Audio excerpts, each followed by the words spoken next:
Welcome back to Diminutive Soldier.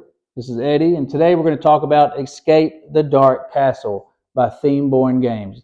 Escape the Dark Castle is an immersive 1 to 4 player, fully cooperative game. Theme-Born Games is known for their Escape the Dark series, which are very thematic, black and white art, kind of old school dungeon crawler-esque. You think of your choose your own adventure type thing, busting down the door, what happens next. It's if you like games that are immersive, if you like games that have action-packed dice rolling, dice chucking, if you like high luck games, this is a high luck game. And if you like difficult games, because this game can be quite difficult but very rewarding, then this game's for you. It's quick, super quick to learn. You could teach anyone how to play this game 5 minutes or less and learn it as you play. And it doesn't take that long to play. Like I said, it can be a difficult game. However, you can play 2 or 3 of them in a game session. And when you do win, when you escape that sinister, dark castle, you're going to be high-fiving your friends and kids. You're going to be having a blast. It's a great game. It really is. The components are fantastic, which we'll get to in a minute, and I'm going to show them off, and I'm going to show you how to play it and then give you my final review of it. However, before we start all that, Theme-Born Games also came out with Escape the Dark Sector. Complete standalone game, also 1 to 4 players. Different theme. Escape the Dark Castle, their fantasy version, right? This is their first one, and it has many expansions add on to it. Escape the Dark Sector, their sci-fi space version, escaping a space station, and it adds a lot more to the gameplay, which I'll get into. I'll explain the differences. What you need to know right now is I'm giving this one away, Escape the Dark Sector. On January 31st, 2025, I'm going to pick a random winner to give Escape the Dark Sector to. And how do you win? All you have to do, subscribe to my channel, like this video, and comment below. Comment anything you want. You can comment, do you think you would escape the Dark Tower or the space station? Dark Castle, I'm sorry. Or the space station? Do you think you would escape? How do you think you would escape? If you wouldn't be able to, if you don't think you would escape, how do you think you would die? I don't know. Comment anything. Comment anything below. And I'm going to pick a random winner. And I'm going to ship this to you free in the continental United States. If you live outside that, then we'll get in contact and talk about it. So comment below. But let's break down right now Escape the Dark Castle. I'm going to show you these components. I'm going to show you the box of Escape the Dark Castle, that wonderful artwork of the castle you're trying to escape. Here's the back of it showing its contents. Let's open it up. Check it out. So Escape the Dark Castle comes with really beautifully illustrated, what they call chapter cards. And let's look at some of this artwork. Ugh, it's creepy. Some great stuff in here. It also comes with custom dice for every character that you have. There's the Smith, there's the Abbot. They're on custom dice. Comes with dice for the enemies as well. Comes with your item cards you can collect. Some weapons, some to heal, some runes for special abilities, shield, etc., etc. And it also comes with some pencils so you can keep up with your health. And that's where it comes with a pad of paper. As you can see, keep track of your health as you take damage. This is the last time friends and I played. In fact, this game, I don't want to show you. It's spoilers. I'm posting a video where me and my friends played through a full playthrough of this game. Check it out. This is me and my son played. Look how close we were to losing. At the very end, we both had 2 life left. Pretty good. So it comes with quite a bit of cards, as you can see here. Quite a bit, and this is in the base game. Yet again, there are many expansions for this that adds more bosses, that adds more hero, that adds a lot, more items. This is the base game. How do you play Escape the Dark Castle? First, each player chooses a character. Each have their own unique strengths represented by their dice. Here are your characters in the base game. You have a tanner, a smith, an abbot, a cook, and a miller, and a tailor. These symbols, so the game starts off, you're in a dungeon, you're trying to escape. These symbols that look like they're etched into the brick, which is pretty cool, shows on their dice how many chances you are of getting these symbols. For instance, the tanner, she has this one here on, see, there's a double. So she has 1, 2, 3, 4. She has it on 4 sides. She has three of those and 1 might. The fist is might. The eye is, I believe, cunning, if I remember correctly. Yes. And this little star symbol is wisdom. And so it shows you how many they have of each symbol. When you're creating a party, and let me say, when you play solo, it says you play with 2 characters at a time. If you're creating a party, you don't want them all to have the same abilities. You really want to mix and match it to try to have your best chance. So you'll pick your characters, you'll grab your character dice that goes with your characters, and next you're going to get your starting card. This is it, turn over to begin. You're going to have your starting card, and out of all of the chapter dice, out of all the chapter cards, you're going to shuffle them and draw 15 cards to make your deck. You're going to place your 15 cards under your beginning card, and then you're going to have, the base game comes with 3 bosses. You're going to shuffle those up and put 1 random boss at the bottom, like so.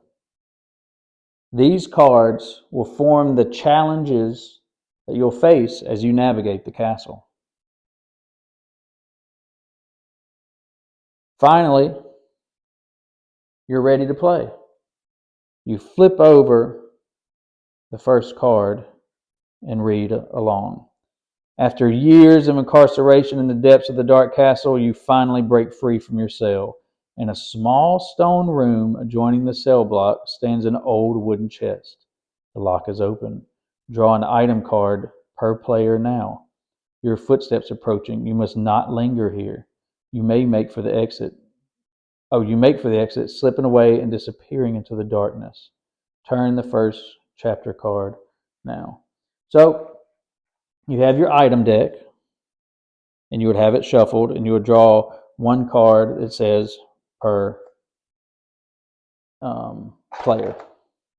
So say you're playing a 2-player, you'll draw these 2 cards. Oh wow, you get a cracked axe and a rusted flail, and you'll distribute as you wish per player.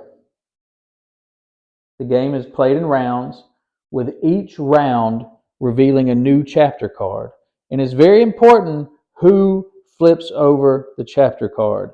You have to make a decision as a player and say, I, the tanner, am going through the door. I'm going to flip over the chapter card. Because some cards say that something happens to you. And if it says you, that means the player who opened the door. Some have effects on party members. Some have effects on the person who opened the door themselves. So you flip over the chapter card to reveal an event, or it could be an enemy, or it could be an obstacle. And then you work together to overcome the challenges by rolling your character dice and using any items you've collected. But beware, this is not an easy game, and every decision you make will affect your health and resources. Your health, when you start out, depends on how many players there are. So for instance, 1 to 2 players, you have 18 health each. 3 players, 14 health each. And 4 players, 12 health each. You lose the game if any one player is defeated. The game's automatically lost. So let's say we have it set up here. We have the tanner, who has a cracked axe. We have the smith, who has a rusted flail. They're ready to go into the next room. what they do with their dice, the enemy will have health, and their health will be just depicted by these chapter dice. And for every dice they'll have out, you have to roll the matching symbols to get rid of their health. If they ever have any dice left over after each round of combat, they'll do damage back to the players. When you're fighting, you have a choice to fight, or one player could sit back and try to and rest. If they rest, they gain 1 HP while the other player fights. The one resting would not take any damage from the enemy. So let's flip over and see. Let's say the smith says, I'm going to go through the door. Flips a card over. We have some skeletons here. This passage takes you past dark, unlocked cells. From inside, the sound of bony hands clutching steel is unmistakable. As a group, choose one option, then begin. We can charge them or lure them out. Now, these over here are very important. These show what dice, how many dice they'll have as their health. So this one down here says they'll automatically, the skeletons will have 2 black might. Those are the fists. And then this symbol of a person means you roll that many black dice per player. So the more players you have, the stronger enemies will be. Since we have 2, we roll 2 more dice. And so it'll have also a cunning and another might. So 3 might and a cunning are these skeletons' health, if we lure them out. Now we had a chance to charge them, which then it would only be 2 dice, only the 2 dice we rolled, a might and a cunning, okay? So you have to make that choice first. And the difference is between, it's like, well, why would you ever choose this? Over here is how much damage they do. If you charge them, they'll do 2 damage every time they hit. If you lure them out, they only do 1. So let's just say we charge them, for instance. Let's say we charge these skeletons. And this is what they have. We rolled the 2 dice, and that's what they have. Well, the tanner is going to roll her dice to attack. But you also remember she picked up this cracked axe. In combat, roll a chapter die along with your character die each time you attack. Apply both results. So she's got this because of that axe. And the smith has a rusted flail. Once per round of combat, when you roll cunning, that's the eyeball, you may roll again and choose which of the 2 results apply. Well, his cunning, he doesn't have a lot of it. To be honest, probably the tanner should have picked that up. She has a few more. Let's just say that happened, okay? I just randomly gave it to him. All right. So the smith rolls his. Remember, this is the skeleton's health right here. And would you look at that? Without the tanner even having to roll, the smith automatically got it. That cancels out this one. That cancels out this one. Boom. Skeletons are dead. That was easy. If any enemy dice was left over, they would have both taken damage equal to that amount, 2. And remember, with a 2-player game, you only start out with 18 health. You got to go through 15 of these cards, then fight the boss. Whenever you defeat an enemy, you draw 1 item card, only 1, and you distribute it amongst the players as you wish. But players could only hold 2 items at a time. So we drew the healing verses. Whenever you roll a double, you can restore 1 HP to any character. That is a fantastic ability. I'll put it on him. He's well, I was going to say he is more likely to roll a double because he rolls 2 dice, but actually these chapter dice do not have doubles. I forget. One last thing on the hero dice, on their doubles, they also have a shield. So if you roll that, if the enemy was going to do damage back, you block it with your shield. Very helpful. So let's say the smith says, I will go through the next door again. Ugh. A creature stitched together using butchered animal parts scuttles towards you. It is so hideous you instinctively lash out. Begin combat. But you, and see the bold you, that means who opened the door. That's the smith. You get to make 1 attack before the first round, taking no damage. So let's set out the monster's health. He has 1, and then he rolls 2 more dice. So he has 2 of those, 2 wisdom, and a might. So I get to make first attack because I lash out. I'm so freaked out about it before it can even attack back.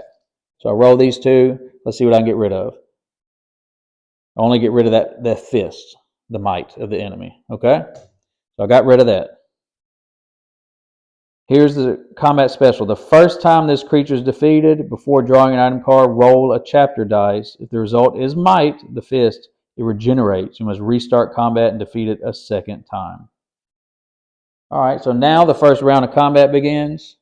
He's going to roll his dice. Uh-oh, he doesn't get anything. Two fists doesn't cancel out any of those wisdom. She's going to roll her dice. Her wisdom's high. If she gets that double, that would be clutch. She doesn't. She gets nothing. However, when she rolls cunning, that's the eyeball, you can roll again and choose which of the two results to apply. Whoa! Check that out! See, this is where you're playing with your friends, you're having a good time, fun dice chugging beer and pretzel game, and you celebrate and you high five each other. I mean, my son is 8 years old, and he really enjoys playing this game in moments like this. Boom, we defeated it like that. If we wouldn't have, it would have done 1 damage to each of us. Luckily, he's not that strong. However, remember when he's defeated, we roll a chapter die. His might, he comes right back. He does not roll to cunning. He's dead. We draw 1 item card. Now you'll see, if you watch my full playthrough with a couple friends I do of this game, we make a mistake for about halfway through the dang game. And after every round of combat, we drew an item card per player. Because we just got mixed up. The first card says to draw it per player to start out. But you don't continue that. It's only 1 per time. We did it per player, and so it gave us a boost, it gave us a benefit, made the game a little bit easier, and you'll see it still was very difficult. So draw 1 item card. Eat this partially rotten apple to restore 1 HP.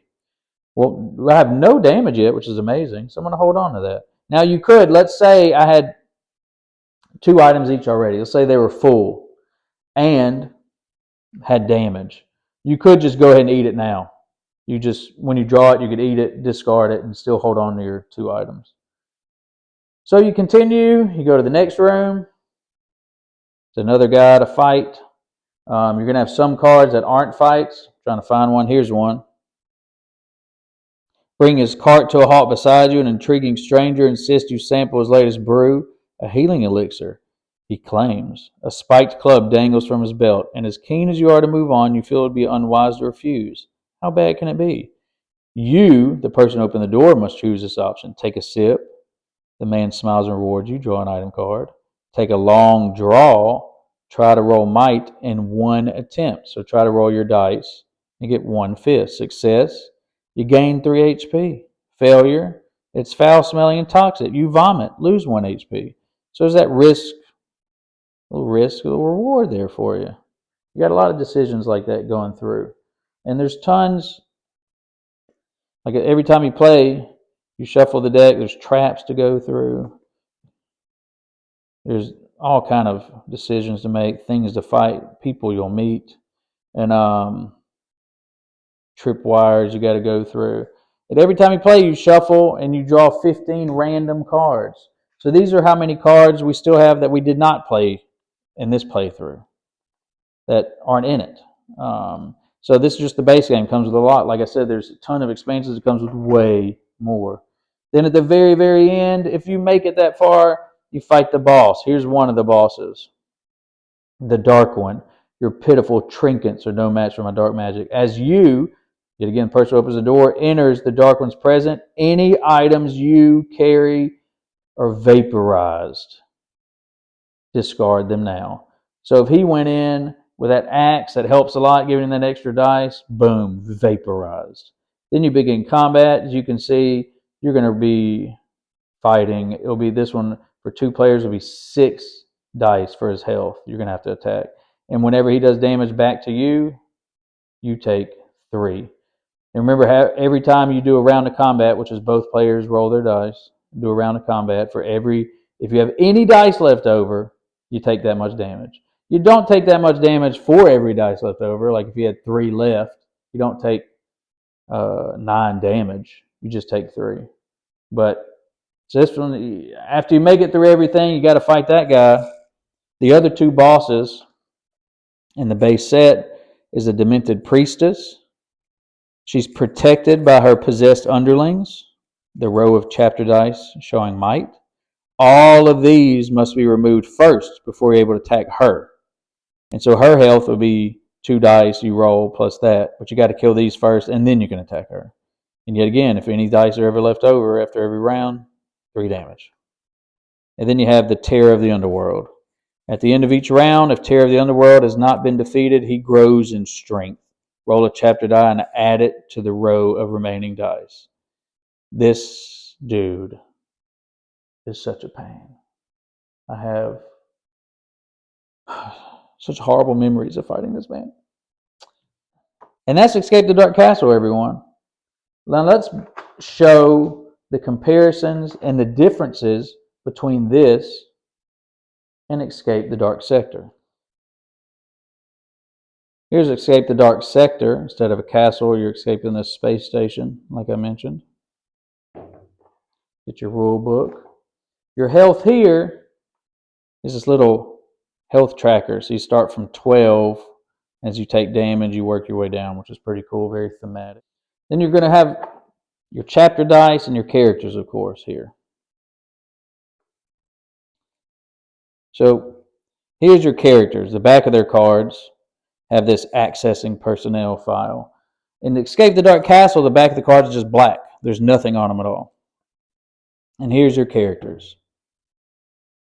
This is Lieutenant Smith, and it shows on his character dice his might, his cunning, and his wisdom, just like Escape the Dark Castle. So all your different players you can be.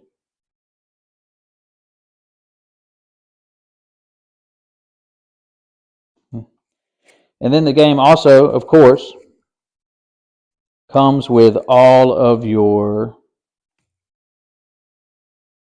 chapter cards. Now, the difference between this is you do not just shuffle them all together and draw 15 and start to play the game. They have levels on them. This is level 3. They get harder. This is a level 2. These are level 1. You're going to take all the level 1 cards and shuffle them together. There we go. You're going to take all the level 1 cards. You're going to shuffle them together. Lay some of them out on top. Level 2 cards below those. Level 3 cards below those. And then a random boss at the very end. And for instance, here are your bosses. Instead of like the base Escape the Dark Castle game, you get 3. This one, you get 5 different bosses to fight.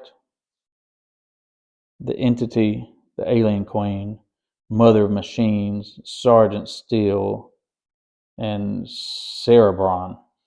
And to start the game, like Escape the Dark Castle, you have the starter card. This one, you shuffle, and you have 3 random starter cards to start with. You can start in this room, this one, or this one. And so the gameplay is very similar, with every character has their character die with the same symbols, same shields, etc. However, fighting is a bit different because in this game you have melee, but you also have ranged combat. So how ranged combat works is characters will start off with random weapons. You have a ray gun, a slug pistol, and they shoot different ammunition. So for instance, this one has ammo of a bullet. So you'll grab that dice. There's different dice. Let me grab one real quick. You'll roll that dice to shoot. So ammo, 1 dice. Fire rate, it rolls 1 dice. You're looking for these to hit. If you get that symbol, it counts as 2 hits. If you have this symbol, the weapon's jammed. So you could shoot it once, and then you have to use a turn to reload it. You have a ray gun, similar, except with a ray dice. If you roll that symbol, then this one it overheats and you lose 1 health. And then there's weapons that do explosions. Here they are here. And they'll explain what they do. This game has a lot of items that are very sci-fi based, obviously. And you have this rocket launcher, see? This is an explosive one. You lose 1 HP if you roll that symbol. If you do that, permanent fault, discard the card, it blows up. And in this game, you can hold up to 4 items instead of 2. So how you do that, you have your hero out. Let's say you had a ray gun, you had a slug pistol, you would put those bullets, those weapon dice next to them. And if you had a card like this that goes horizontal, that counts as 2 items. You set it down here, and that counts as 2 items. Or you could have 2 more items, such as that. So you're having to fire your weapons, you're having to reload your weapons. You're also, every character starts with a cybernetic implant, which can, like for instance, each round of range combat, you can re-roll one of your ammo die. There's all kind of them. You also, when you do combat, you can flank the enemy. You can decide to flank the enemy. Place your crew die here. In the next flank round, you can do a flank attack, which you do a bonus attack dice. You could activate your medical drone once per round. At the end of a round of combat, gain 1 HP. Then you turn this card over. You can't do it again until combat's over. And how you fight someone is right here. These over here state how much damage he takes from different weapon types. So for a bullet, he'll only take 1 damage if you hit, for every hit. This takes 2, and explosions 2. And so you can remove that many dice. So if you shoot at him, you can remove 1 of these dice for 1 if you hit him. And if you defeat him, this is how many cards you'll draw of items. The game adds a lot more complexity to it. It's not as simple and just to run through as Escape the Dark Castle. You have the range combat, you have the melee combat, you have the flanking, you have the ammo types, you have having to reload. There's several more decisions to make in this one than Escape the Dark Castle. So that's a quick how to play of Escape the Dark Castle by Themeborn Games, and a slight comparison with Escape the Dark Sector by Themeborn Games. I love Escape the Dark Castle. I think it's a great game. I only have the base game. I want to get all of the expansions.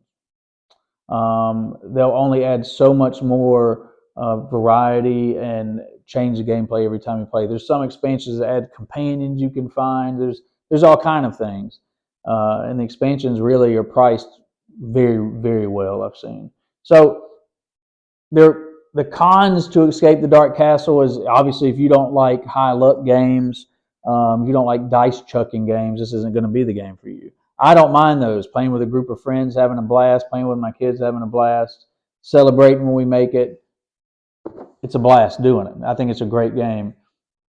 And the other con I can think of is if you play this base game a lot, back to back to back to back to back, you'll just start seeing obviously the same cards over and over. There's only 3 bosses in there, and that's where you'll have to look into the expansions if you wanted to. The pros for it, though, are, the artwork, the theme, how thematic it is. I love the decision making you do have, whether if you need to rest, if you need to keep fighting, who gets what item. It's just a fun game with friends. It's easy to learn.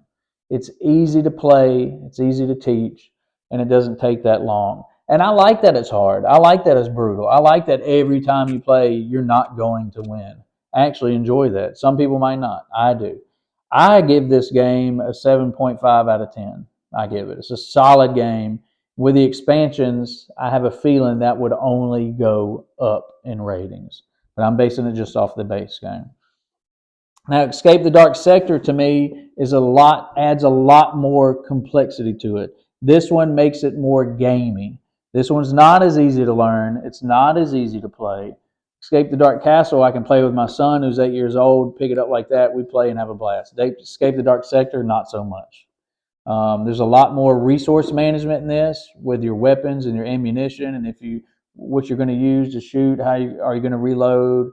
Are you going to go flank over there? And it's a lot more decision making to go through, and it makes it more gamey. And out of the two, for me, I'd rather Escape the Dark Castle personally. I like just getting in and having a blast and getting out. And if I want something more gamey, I'm going to play something else. That's the beauty of Escape the Dark Castle to me, to be honest. So that's why Escape the Dark Sector, I'm giving this one away, like I said. And yet again, all you have to do is like my video, subscribe to my channel, and comment below. January 31st, 2025, I'm going to pick a random winner and give this away to. So Themeborn Games keeps really killing it with these games, with these Escape the Dark series. And then they have the brand new Last of Us board game based off the Escape the Dark series. I will be doing a video on that soon. You better believe it. And it's very similar. Have your chapter dice, have your character dice, have your characters, but this time there's a board with locations. You can decide to move around to different locations where you flip over your chapter cards and do things. So I'm really looking forward to that. Really looking forward to seeing what else they come out with. Themeborn Games I think, makes beautiful. It's really artwork is what this is. It's not just a game. It's a beautiful piece of art to play. I can't say enough about it. And I'm excited to see what else they come out with. I'm excited to see the expansions for Escape the Dark Castle. So I hope you enjoyed this video. I have another video, a full playthrough of Escape the Dark Castle with two of my friends, two of my buddies. You see how much fun it is to play with a group of friends. And I'm going to do another video playing Escape the Dark Castle with my son.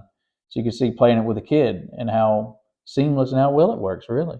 So I hope you enjoyed this video, Escape the Dark Castle. Please check out the others. Thank you.